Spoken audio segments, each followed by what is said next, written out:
BRICS is they wanted to try and take over the dollar, the dominance of the dollar, and যুক্তরাষ্ট্রের president Donald Trump শুক্রবার আবারও হুমকি দিয়েছেন যে bricks গ্রুপের দেশগুলো থেকে পণ্য আমদানির উপর তিনি 10% শুল্ক আরোপ করবেন।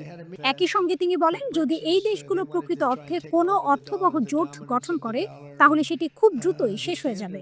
স্থানীয় সময় শুক্রবার হোয়াইট হাউসে তিনি এসব কথা বলেন। consortium of nations, we're going to tariff you 10%. And they had a meeting the following day, and almost nobody showed up. They said, "Leave me alone. We didn't want to. They didn't want to be tariffed, did they, Howard? Huh? So it's amazing." Trump বলেন, 6টি দেশের গোষ্ঠী ব্রিক্সের কথা শুনে আমি তাদের খুব খুব আঘাত করলাম। যদি তারা সত্যিকারের অর্থবহ কিছু গঠন করে তবে সেটা খুব দ্রুতই শেষ হবে।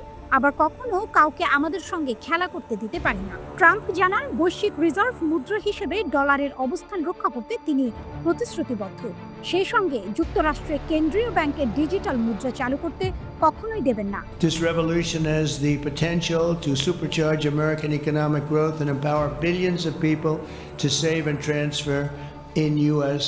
dollars. ট্রাম্প 6 জুলাই ঘোষণা করেন যে নতুন শুল্ক সেই সব দেশের উপর প্রযোজ্য হবে যারা ব্রিক্সের তথাকথিত অ্যান্টি আমেরিকান নীতির সঙ্গে নিজেদের সংযুক্ত করছে।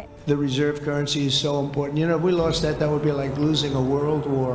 We can never let anyone play games with us, and that's why when I heard about this group from BRICS, 6 countries basically, I hit them very, very hard.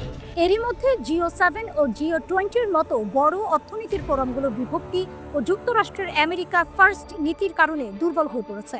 এই অবস্থায় ব্রিক্স নিজেকে বহুপাক্ষিক কূটনীতির জন্য একটি বিকল্প প্ল্যাটফর্ম হিসেবে উপস্থাপন করছে। ট্রাম্প বারবার প্রমাণ ছাড়াই দাবি করে আসছেন যে ব্রিক্স গঠনের উদ্দেশ্যই হচ্ছে যুক্তরাষ্ট্র ও ডলারের বৈশ্বিক ভূমিকার ক্ষতি করা। তবে ব্রিক্স নেতারা এই অভিযোগ প্রত্যাখ্যান করেছেন।